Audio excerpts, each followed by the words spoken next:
Donc, nous parlons d'électrophorèse des protéines sériques aujourd'hui. C'est un test qui est extrêmement utile, pas seulement en hématologie. Mais bon, moi, je vous donne une vision d'un hématologue. Et pour l'hématologue, c'est surtout les gamma-globulines et donc l'existence d'un pic ou éventuellement d'une hypogamma-globulinémie qui va être discutée aujourd'hui. Alors, je vous rappelle que l'électrophorèse des protéines sériques, le principe, on dépose un prélèvement sérique, le sérum, et le principe, c'est de séparer les protéines du sérum. Et donc, pour ce faire, on utilise ce champ électrique qui permet de séparer les protéines qui, bon, je ne pourrais pas vous donner les explications physico-biochimiques dans le détail, mais en gros, en fonction de la polarité électrique et de la masse, vous avez ça mis plus ou moins loin, et donc vous pouvez ainsi séparer l'albumine et arbitrairement ce qu'on appelle les alpha-globulines, alpha 1, alpha 2, bêta 1, bêta 2, et les gamma-globulines qui nous intéressent donc aujourd'hui, où sont présentes donc les immunoglobulines. Voilà, donc ça c'est l'électrophorèse des protéines sériques normales, que vous connaissez bien. Alors, simplement, je vous rappelle également comment se fait-il qu'on voit apparaître éventuellement un pic monoclonal. Donc, vous savez que physiologiquement, la forme mature terminale des lymphocytes B, ce sont les plasmocytes. On en a 1 à 2% dans la moelle. Et ces plasmocytes sécrètent, fabriquent, produisent des immunoglobulines polyclonales en nombre extrêmement important. J'en discutais ce matin avec mon collègue professeur Aucouturier. Juste pour vous donner une idée, on a calculé, il y a à peu près 10 puissance 12 immunoglobulines qui sont fabriquées par un individu. Donc vous voyez, c'est des chiffres astronomiques. Et donc, physiologiquement, la fraction gamma apparaît comme un arrondi, et voilà. Et ça, c'est l'aspect donc dit polyclonal physiologique. Mais il arrive que vous ayez des lymphocytes B ou plus souvent des plasmocytes qui, pour une raison dans l'immense majorité des cas qu'on ignore, deviennent clonales et se multiplient, un ou plusieurs clones d'ailleurs, et sécrètent toujours la même immunoglobuline.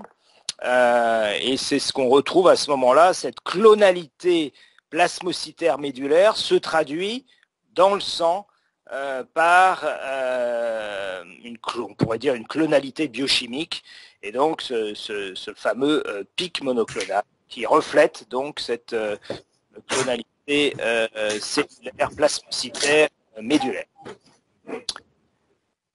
Juste un mot.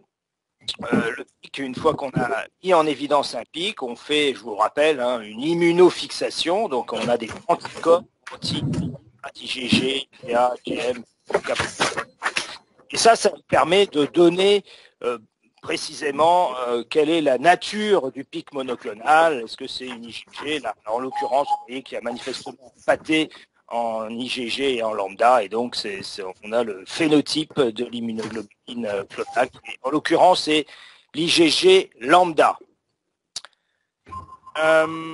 L'étiologie est inconnue, on ne sait pas, c'est multifactoriel, c'est beaucoup plus fréquent, les pics monoclonaux chez les sujets noirs. Il y a des causes environnementales, mais globalement, on ne connaît pas bien l'origine de ce dysfonctionnement. Alors, pour répondre à la première question, voilà l'examen, et voilà en gros le thème dominant de cette présentation. Alors, quand faut-il faire cette électrophorèse des protéines sériques? Moi, j'aurais envie de vous dire à tout le monde. En particulier, on va y revenir, mais vous savez que ce qui est le plus fréquent, c'est ce qu'on appelle les gammapathies monoclonales de signification indéterminée, qui sont des états pré-myélomateux, ou MGUS, les fameux MGUS, Monoclonal Gammopathy of Unknown Significance.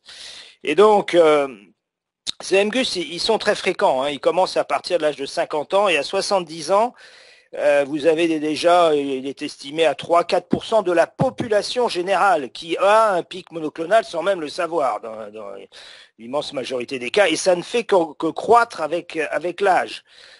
Donc c'est une réalité. Est-ce qu'il faut il y a une étude en cours où toute la majorité de la population islandaise a été testée. Est-ce qu'il faut le faire tout le temps systématiquement? Bon, c'est pas le coût qui est le problème.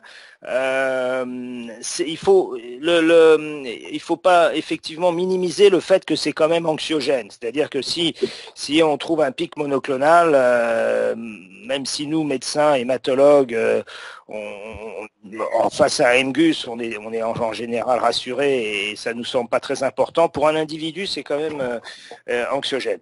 Alors, est-ce qu'il faut pour autant ne pas faire l'examen? Bon, ça c'est vous qui choisissez, mais je pense que c'est un examen qui coûte pas cher et qui non seulement sur le plan hématologique, mais évidemment dans d'autres domaines hépatiques, inflammatoires, apporte énormément d'informations. Donc moi, je serais, à mon avis, quand on fait un bilan, on demande bien une numération formule sanguine, je serais d'avis de faire une électrophorèse des protéines sériques. Alors, quand donc soit plus ou moins de façon systématique, soit évidemment la grande question, c'est quand on suspecte un myélome. Enfin ça, finalement, c'est assez rare. Je vous rappelle quand même. Moi, c'est mon activité quotidienne, j'en vois plusieurs par jour, mais je vous rappelle que c'est quand même une maladie tumorale rare, ça fait partie des cancers rares, c'est 1% des cancers, donc ça n'a rien à voir avec la fréquence des cancers du sein chez la femme et de la prostate chez l'homme. Donc vous n'en verrez pas beaucoup. Néanmoins, bon, je vous rappelle la grande symptomatologie du myélome. Donc c'est une maladie plasmocytaire, tumorale, osseuse. C'est ce qui caractérise cette maladie. Ça survient en médiane vers 65-70 ans.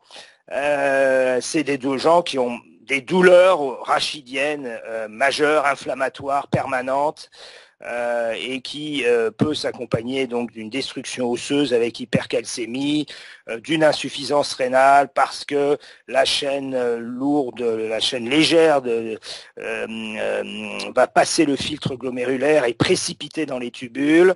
Ça s'accompagne volontiers d'une anémie et surtout, donc je vous rappelle, de lésions osseuses. Ça, c'est un petit schéma qui récapitule la physiopathologie du myélome. Donc il y a deux pôles. Il y a les plasmocytes dans la moelle qui ont leur activité néfaste, et puis vous avez aussi l'immunoglobuline monoclonale qu'on détecte donc par cette fameuse électrophorèse des protéines sériques, qui ont leur vie propre. Alors si on commence dans la moelle, les plasmocytes, ils détruisent l'os. Bon, ça c'est avec des fractures pathologiques.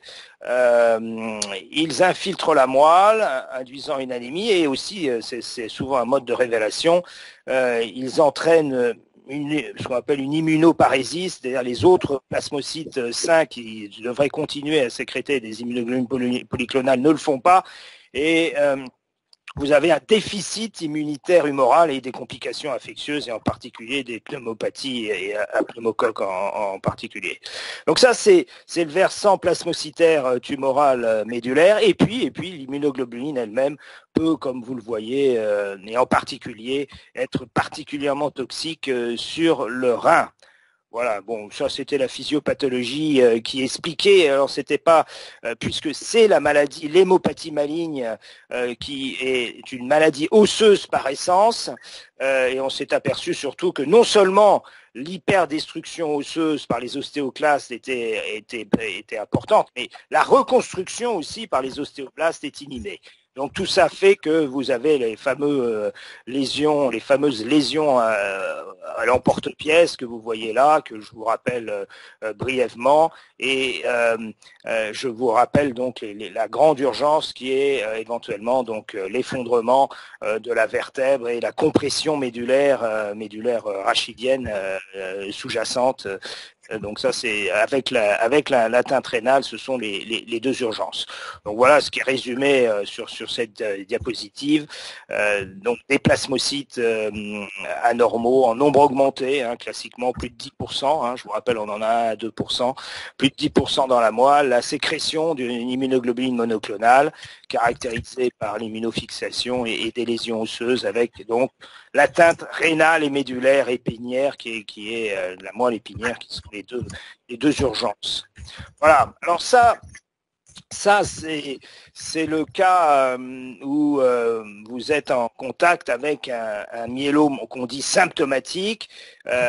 Bon, c'est quand même pas très fréquent. Hein, enfin voilà, ça peut arriver. Le plus fréquent, c'est vous demandez une électrophorèse des protéines sériques pour une raison X ou Y, et il va y avoir deux scénarios, soit un pic monoclonal, soit une hypogamma-globulinémie. Alors, le pic monoclonal, le voilà, hein, donc il est caractérisé, et à ce moment-là, voilà. Alors ça, c'est le schéma dont il faut se souvenir peut-être dans cette circonstance. Alors, vous avez donc le pic, vous avez caractérisé son phénotype hein, avec l'immunofixation, et donc plusieurs scénarios. Soit c'est une IgM. Alors à ce moment-là, c'est une autre maladie. Hein. C'est ce qu'on appelle une maladie de Waldenström. C'est un lymphoplasmocytaire. C'est on va dire un lymphome de bas grade, peu agressif.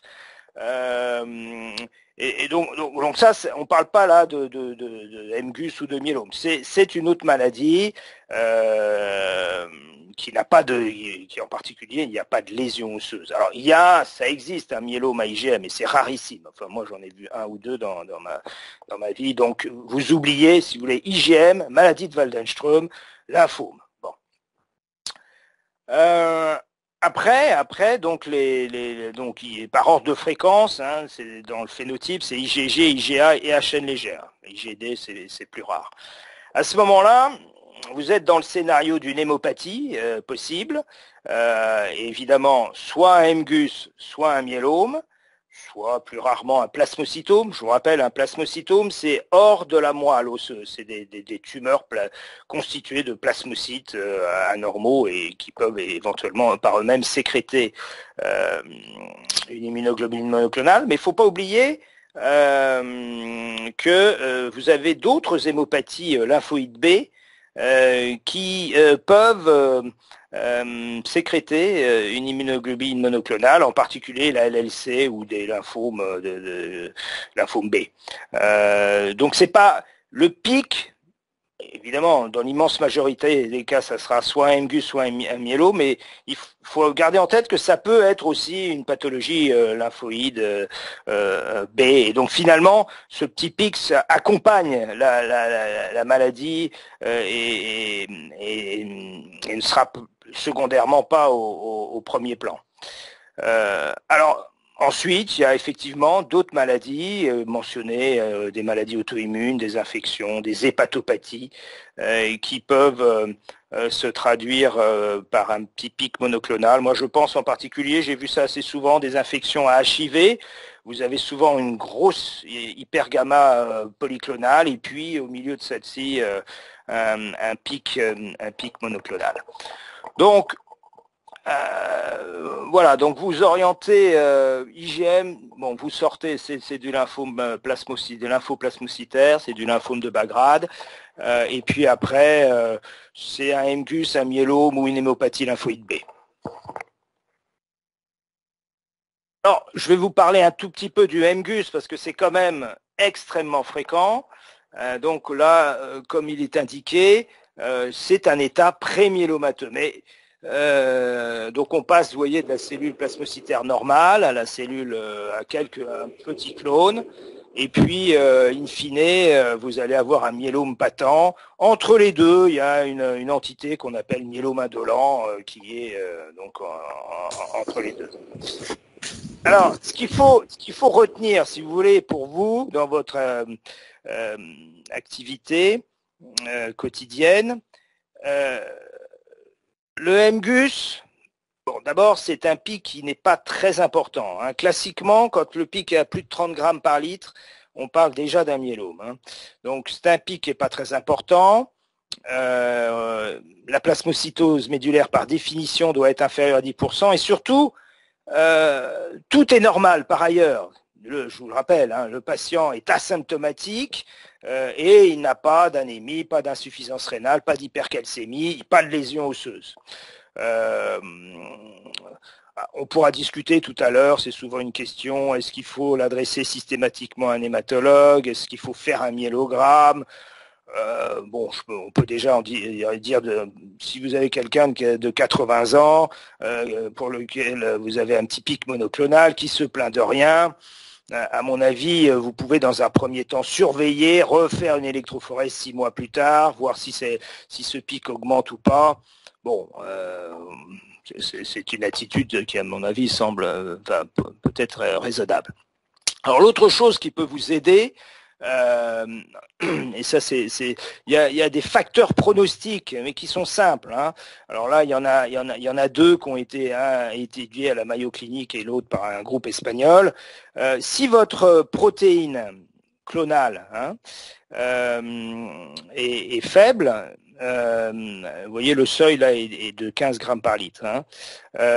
Enfin, ce qui est péjoratif, c'est si c'est supérieur à 15 grammes par litre, si c'est pas une IgG et si, je reviendrai là-dessus, le dosage sérique des chaînes légères, et en particulier son ratio est anormal, ben vous voyez, en fonction du nombre de facteurs de risque, votre risque de transformation en myélome, il peut même être à 50% en 20 ans. Donc, bon. Mais alors, je vous présente pas le groupe espagnol parce que ça, c'est pas en pratique, on peut pas le faire quotidiennement. Par contre, le dosage de la protéine, le phénotype de la clonalité et le dosage sérique, c'est des choses qu'on peut faire sans aucun problème. Et donc, finalement, quand vous êtes devant un petit pic, si c'est une IgG, ce qui est le cas le plus courant, si le pic est à moins de 15 grammes par litre et si le ratio des chaînes légères sériques est normal, eh bien, le risque de transformation, il est de 1% par an. Donc, il est pas nul, mais il est très minime et donc ça, c'est très encourageant. Et à ce moment-là, il faut faire une surveillance clinico-biologique. J'ai mis tous les 6 mois, 1 an, peut-être 6 mois la première année, et puis après, une fois par an, un examen clinique et puis un bilan sanguin standard avec l'électrophorèse des protéines sériques. Voilà, donc ça c'est le versant le plus courant, hein, donc la découverte fortuite d'un pic, l'électrophorèse des protéines sériques. Très souvent, il s'agira d'un MGUS, mais évidemment, il faut faire bien attention qu'on n'est pas dans un cadre de myélome. Bon. L'autre circonstance qui est plus rare, mais j'attire votre attention sur les hypogammaglobulinémies. Alors, les causes sont multiples, mais je voudrais insister sur une seule cause, et on m'a adressé là récemment une patiente jeune, antillaise, 54 ans, que j'ai vu ce matin, pour une hypogammaglobulinémie sévère, de peut-être 3-4 grammes par litre, se plaignant de rien, et qui en fait a révélé un myélome à chaîne légère. Et donc j'attire votre attention sur cette forme clinique qui est le myélome à chaîne légère parce que c'est un peu trompeur. Enfin, je vous le rappelle, vous l'aviez sûrement étudié, mais donc il n'y a pas de pic. Il n'y a pas de pic. Donc il ne faut pas penser forcément que quand il n'y a pas de pic, il n'y a pas de myélome. Ça c'est la première chose. Il y a une hypogamma, mais l'hypogamma, ça saute pas aux yeux, c'est pas comme un pic. Si vous avez 7, 6 grammes par litre. Alors maintenant, depuis un certain temps, les biologistes, il y a un message d'alerte qui vous dit attention, il y a une hypogammaglobulinémie. Et à ce moment-là, il faut bien avoir en tête qu'il y a un examen à demander qui se fait partout, dans tous les laboratoires de ville. Actuellement, c'est pas encore remboursé, ça coûte 80 euros. C'est le dosage sérique des chaînes légères kappa et lambda. Alors, j'insiste sur cet examen qui, je le répète, se fait partout, dont on a le résultat en 48-72 heures.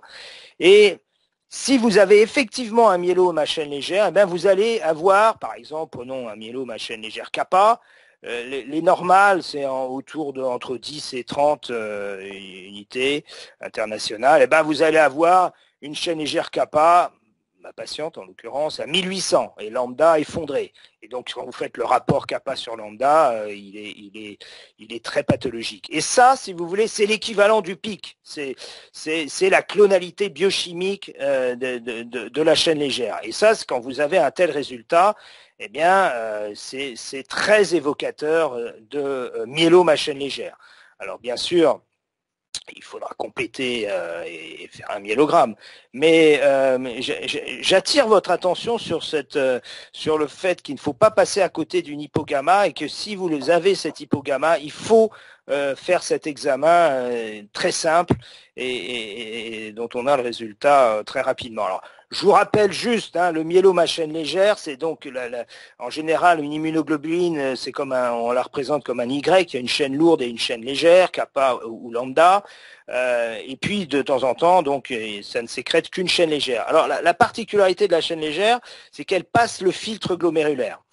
Donc vous ne la voyez pas à l'électrophorèse ou alors le pic est très très minime et cette chaîne légère donc passe le filtre glomérulaire et peut entraîner une insuffisance rénale par tubulopathie, par ça bouche les tubules rénaux et ça fait surtout une protéinurie tubulaire. À l'électrophorèse, on n'en parlera pas, mais de la protéinurie urinaire, on voit très nettement cet excès de chaîne légère. Alors, oui, c'est sûr que demander une protéinurie est aussi une autre façon d'avancer dans le diagnostic de myélome à chaîne légère, mais la protéinurie des 24 heures, enfin, c'est un petit peu plus compliqué à réaliser. Alors que la prise de sang, le dosage sérique des chaînes légères va vous renseigner immédiatement. Alors bon, les causes, il y a les hypogamma-globulinémies secondaires et primitives. Je ne vous parlerai pas des primitives qui sont rarissimes. Et les secondaires, bon, vous avez X médicaments qui peuvent donner des hypogamma globulinémies, en particulier les corticoïdes, et toutes les chimiothérapies nous qu'on donne à nos patients. Et puis vous avez donc les hémopathies elles-mêmes, lymphoïde B, la LLC, les lymphomes et le myélome peut, donc on vient d'en parler, et puis d'autres pathologies plus rares.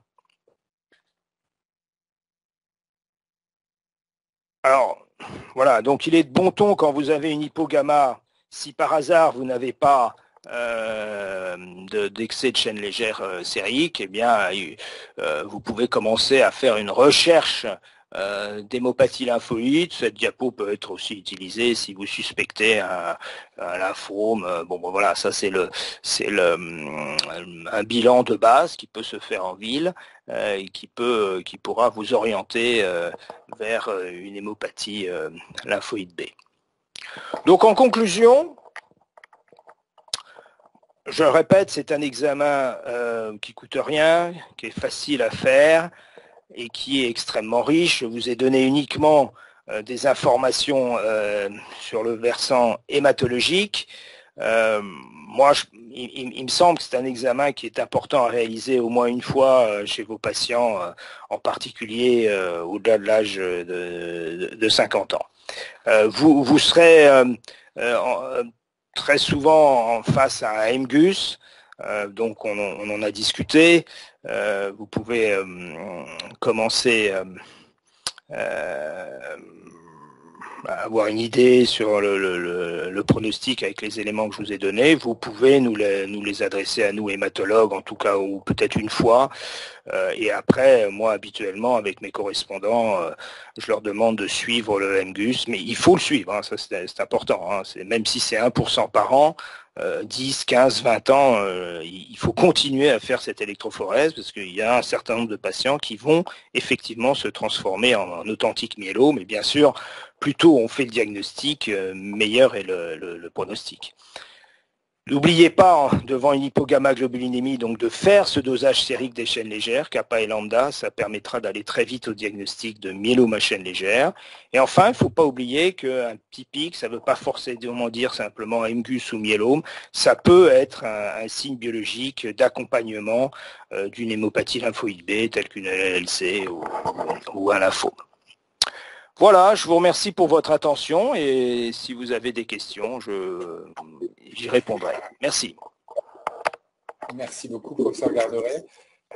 Est-ce que, alors on est juste dans le timing, est-ce que on se laisse le temps pour une petite question? N'hésitez pas à lever la main ou activer votre micro. Est-ce qu'on lève la main? Oui, docteur Mérard, Nabila, on t'entend. Oui, s'il vous plaît. Oui, excusez-moi. Quel est le taux d'hypogamma, le seuil d'hypogamma à partir duquel il faut s'inquiéter? Par rapport à l'hypo, il faut aller plus loin pour faire cette recherche de chaîne légère. C'est vraiment 5, 6, 7, non? Oui, ça varie, les valeurs varient d'un laboratoire à l'autre, mais souvent, effectivement, les normes basses, c'est plutôt autour de 6-7, vous avez raison. Classiquement, on dit que si c'est en dessous de 5, il faut faire un bilan, oui.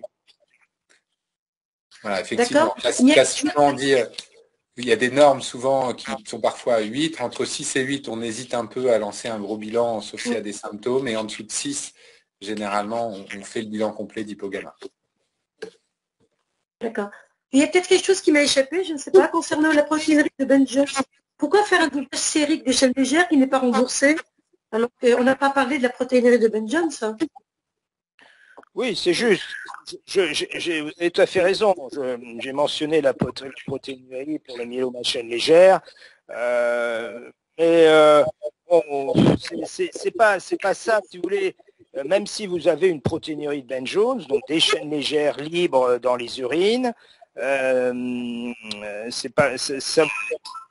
donne une information, mais elle est beaucoup moins pertinente que le dosage sérique des chaînes légères qui lui, vous donnera l'équivalent d'un pic, si vous voulez, d'une clonalité, et vous orientera beaucoup plus vite. Mais vous avez tout à fait raison, il faudra, on peut aussi, et vous savez aussi, de faire une protéinurie des 24 heures, c'est moins facile, tout simplement, que de faire une simple prise de sang. D'accord. Merci Nabila. Docteur Ray Mathieu. J'ai vu que vous aviez levé la main, on se laisse... Oui, bonjour, excusez-moi. À quel moment adresser... Rapide, réponse rapide, désolé. Je voulais savoir à quel moment on doit adresser le patient au spécialiste. Bon, écoutez, je ne vous ai pas parlé non plus, vous savez, sans doute, il y a une nouvelle entité qui est apparue il y a quelques années, qu'on appelle les monoclonal gammapathies of clinical significance, donc les gammapathies monoclonales de signification clinique, c'est-à-dire un petit pic peut entraîner, vous l'avez vu, des atteintes rénales par X mécanismes, ça peut même entraîner des atteintes cutanées, oculaires, choses beaucoup plus rares. Il faudra que ce soit, je m'excuse d'interrompre. Oui, non mais j'ai fini. Donc peut-être que voilà, à la découverte, une fois, peut-être la première fois quand vous êtes en face d'un tel pic, l'adresser à un hématologue et ensuite ça sera un travail, une surveillance commune. Merci beaucoup. Désolé de vous avoir coupé, professeur Garderet.